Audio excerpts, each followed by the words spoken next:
¿Cómo está, doctora? Ania Martínez la saludo, un gusto tenerla. Muy buenos días, Ania. Muchas gracias por la invitación. Gracias por este contacto y bueno, un poco hablar y tratar de entender, ¿no? ¿Por qué los jubilados frente a este avasallamiento que se vienen dando ya hace muchísimos años deciden ir a la justicia, básicamente?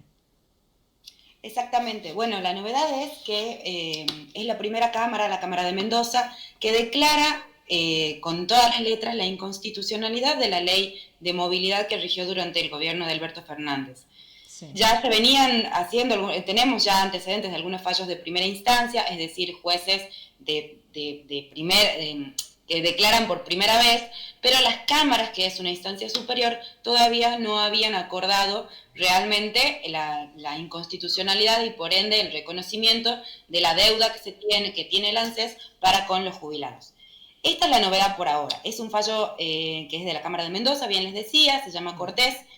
No está, a ver, teníamos que esperar a que esté firme, seguramente ANSES va a recurrir y va a ir a la Corte Suprema, pero por ahora, por supuesto que es un gran antecedente. ¿Qué es Bien, lo que dice el fallo? Que en realidad es sí. un fallo muy claro y hace como una especie de escuela, ¿no? Estableciendo por qué, dónde está la deuda y por qué está mal esta ley. La ley, como les decía, que ha sido declarada inconstitucional primero, establecía como fórmula de movilidad una combinación entre los impuestos que recaudaba el Estado y el índice de precios. Es decir, en ningún momento tenía en cuenta la inflación o el IPC, como les decimos nosotros, que es el índice de precios del consumidor. Bien. También el fallo dice muy claramente que el Estado Nacional como tal ha reconocido la insuficiencia de la ley en el decreto 274 de este año de abril, que como ustedes recordarán, da un reconocimiento del 8.2% de esa deuda que se venía teniendo con los jubilados, sobre todo en enero, y establece que hasta que haya una nueva ley, el decreto, la movilidad o el aumento de las jubilaciones va a estar directamente vinculado con el índice de precios del consumidor, es decir, con la inflación de 2 meses para atrás. O sea, ahora estamos teniendo el índice de aumento de la inflación que hemos eh, calculado para septiembre de este Sí, año. sí. En este sentido, también hay un reconocimiento del... A ver, si hacemos un poquito de historia, los jubilados en realidad vienen perdiendo desde antes, vienen perdiendo desde la ley de movilidad que se estableció en el gobierno de Mauricio Macri, donde hay un empalme, es decir, dicen, bueno, está bien, la fórmula de jubilaciones no está siendo suficiente, entonces vamos a calcular de otra manera. Aquí en esta fórmula sí se tenía en cuenta uno de los porcentajes era la inflación. Pero dice, y se acordarán ustedes que el aumento era semestral. Sí. Pero dice, está bien, vamos a hacer un nuevo cálculo, pero el establecimiento de la nueva ley calcula para atrás. O sea, te come un trimestre de inflación, entonces ya la fórmula que reconocía de alguna manera esa pérdida que teníamos de los jubilados empieza perdiendo, empieza con una suma que faltaba. Esta fórmula, dentro de todo, no ha perjudicado tanto la situación de los jubilados, si bien obviamente hemos identificado alguna pérdida de poder adquisitivo, dentro de todo iba acompañando la situación del país. Sí. En el 2019, cuando asume el nuevo gobierno, suspende la fórmula de movilidad, que había tenido ya algunos problemas en el último semestre, o sea, era evidente que no estaba por ahí dando las respuestas necesarias, y hace un primer aumento por decreto. Ese primer aumento por decreto hace una diferenciación entre las personas que cobraban la mínima y las personas que cobraban de la mínima para arriba. ¿Se Sí. acordarán que había como un bono extra, como un aumento extra? Y a partir de entonces, que no me olvido más, era un aumento del 2.3% para la generalidad, pero en realidad para la mínima era casi del 12%. Todo ese año, 2020, que teníamos pandemia, etcétera, los aumentos se hacen por decreto. Y la ley de movilidad estaba suspendida. Bueno, en diciembre del 2020 ya se acuerda, o el Congreso establece una nueva ley de movilidad, que es la que está hoy discutida, y empieza a regir a partir de diciembre. Pero todo ese año de suspensión de movilidad que habíamos tenido, donde el aumento era por decreto, no se dice nada. O sea, no estaba derogada la ley anterior, estaba solo suspendida y la ley nueva empieza a regir a partir de diciembre del 2020, pero no dice nada respecto de lo que se había generado en todo ese año de aumento por decreto. En el 2021, el fallo también hace un párrafo bien interesante donde empieza a analizar que en el 2021 la ley de movilidad de alguna manera le da respuesta a los jubilados. Sí. Pero a medida que va creciendo de alguna manera la crisis económica, ya podemos discutir después políticamente por qué, esa ley de movilidad va siendo insuficiente para mantener el nivel económico o la posibilidad de adquisición de alimentos, medicamentos, servicios de los jubilados paulatinamente hasta que en el último periodo de la ley la pérdida era casi del 50%. Entonces, es de alguna manera evidente que esta ley anterior no funcionaba. Y no funcionaba porque la situación del país estaba atravesada por la inflación y la fórmula no tenía en cuenta, no consideraba en sentido alguno la inflación. Además, este fallo... ¿Esto puede sentar jurisprudencia y hacer por derrame en el resto de las provincias o no? Entendemos que sí. Entendemos que a partir de ahora la primera cámara que se animó va a dar un puntapié para que empiecen las demás cámaras del país y debería llegar hasta la Corte Suprema a acordar. Ya había, en Salta había un fallo donde había un voto en disidencia del doctor Castellano, existe ya, donde él establece en el mismo sentido el criterio de este fallo nuevo. Entonces sí, por supuesto que va a ser un puntapié. Ahora, esto es importante. La inconstitucionalidad es para el caso concreto.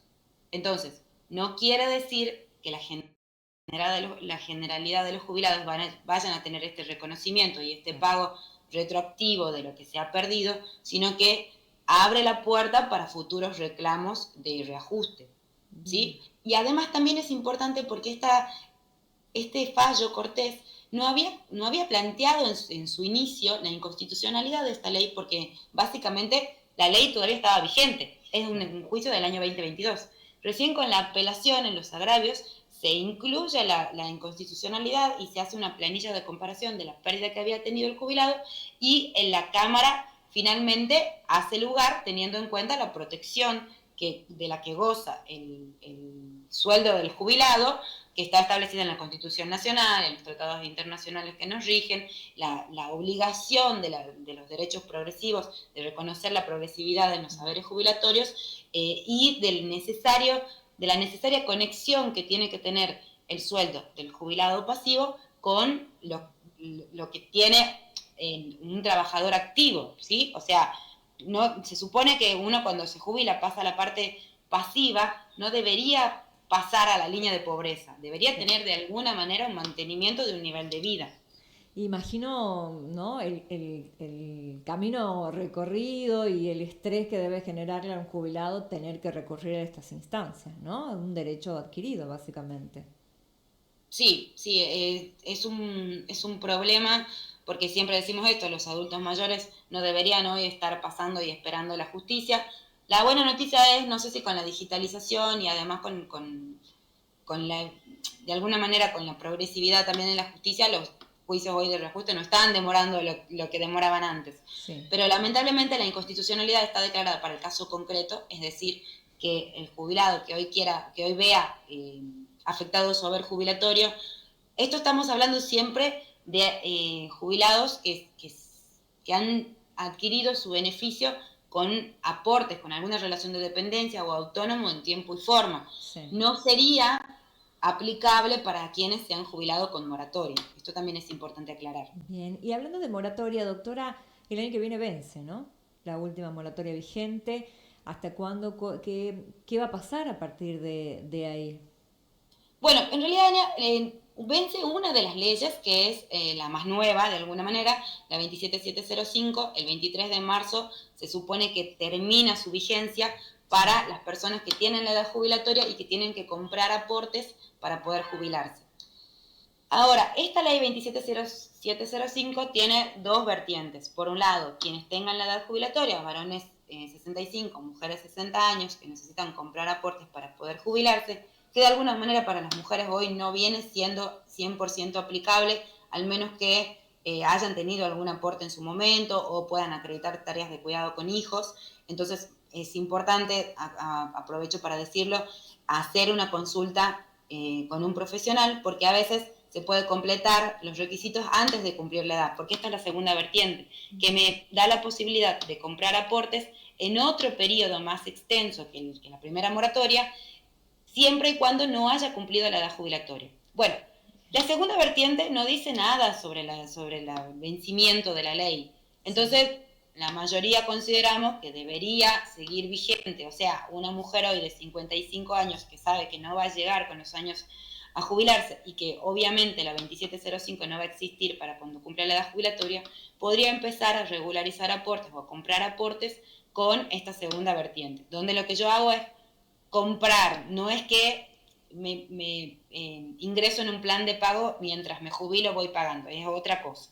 Bien. Por otro lado tenemos la ley de moratoria, la 24476, que es la más vieja que tenemos hoy vigente, que va a seguir vigente, pero que tiene un límite temporal hasta septiembre del 93, lo que significa que hoy una mujer que cumple 18, que ha nacido, por ejemplo, en el 64, seguramente cumplió los 18 años en el año 82 y por lo tanto no le alcanza la moratoria que no tiene vencimiento, que es esta vieja que les digo, donde solamente voy a poder regularizar 9 años, me parece.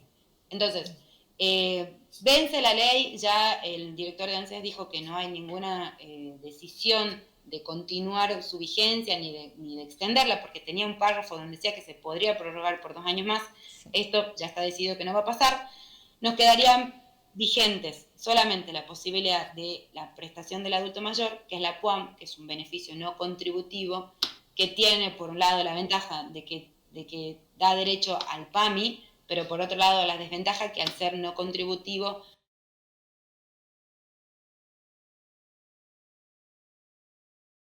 muere con el titular, es decir, no da derecho a pensión, y nos quedaría también en otro sentido la necesidad de hacer los aportes o comprar los aportes para poder jubilarme o esperar el excedente de edad, que también es una opción para ir completando servicios. Bien. Doctora, ¿es recomendable que una persona que le falten los años comience a pagar un monotributo? Sí, por supuesto. Bien. Nosotros, a nivel sociedad, por ahí no estamos muy acostumbrados a tener una situación de trabajo formal registrado. Pero desde ya que con las últimas corrientes que hay hoy de no seguir con las moratorias y sobre todo de la necesidad de sostener el sistema de ANSES, porque esto también es cierto, ANSES hoy tiene un gran problema de caja. Entonces, desde ya que toda persona tiene el derecho y hasta diría la obligación de trabajar y registrarse. Hoy pagar un monotributo significa la posibilidad de llegar a tener una obra social y significa tener aportes y además significa tener regularidad en el caso de que me pase algo. Esto también es importante. Una persona que está en la total informalidad, si tiene un accidente de trabajo o fallece, no va a tener derecho a un retiro por invalidez, ni su familia va a tener derecho a una pensión. Y ahora entonces, si cumple los años, ¿no? Sí. Bueno, ya le estoy robando más tiempo de lo que es, ¿no? Pero bueno, a veces llegan estas consultas, cumplen el tiempo. ¿Se puede continuar con ese monotributo? ¿Va a seguir pagando lo mismo? ¿Qué es lo que pasa con ese aporte que venía realizando el jubilado? La persona. Bueno, aquí es importante distinguir dos cosas. Sí. Yo me inscribo como monotributista, ¿cierto? Porque realizo alguna actividad, que puede ser desde una actividad profesional, como es mi caso, o hasta un negocio en la casa, venta de comida, cualquier tipo de actividad de oficio. Me inscribo en el monotributo y puedo facturar y voy regularizando también mi situación para el momento en que cumpla la edad jubilatoria. Ahora, solamente me voy a jubilar si puedo reunir 30 años de aporte. Si no es el caso, seguramente voy a tener que seguir haciendo aportes, en este caso seguir pagando el monotributo, hasta que pueda alcanzar ese requisito de los 30 años de aporte. Si me jubilo y sigo con la actividad, por supuesto que puedo seguir teniendo el monotributo y en este caso me podría inscribir como no aportante por ser ya jubilado, con pasivo. ¿Qué hago en este caso? Sigo aportando el monotributo para tener una actividad regulada, va a ser una actividad formal, digamos, registrada, o sea, si me cae arca en este caso, no tener ningún problema. Y ya no hago el aporte jubilatorio, solamente pago el impuesto, avisando ante la FIP o ARCA en este caso, que ya soy un jubilado. Pero Claro. por supuesto que puedo seguir haciendo Le actividad. consulto porque, bueno, han cambiado los tiempos y en la época del 2000, 2003 hay mucha gente que ha quedado sin trabajo y a estas alturas estarían cumpliendo casi la edad para jubilarse, pero no los años de aporte, porque muchos de ellos terminan con 24 años, 20 años de aporte, entonces quizás toman este camino, ¿no? De terminar, de cumplir, como usted lo dice, los 30 años de aporte para poder jubilarse en tiempo y en forma. Exactamente. Y también tener en cuenta que la inscripción de monotributo es para adelante, no Ah, es retroactiva. claro. Solamente las moratorias me dan la posibilidad de regularizar retroactivamente, por eso son tan importantes.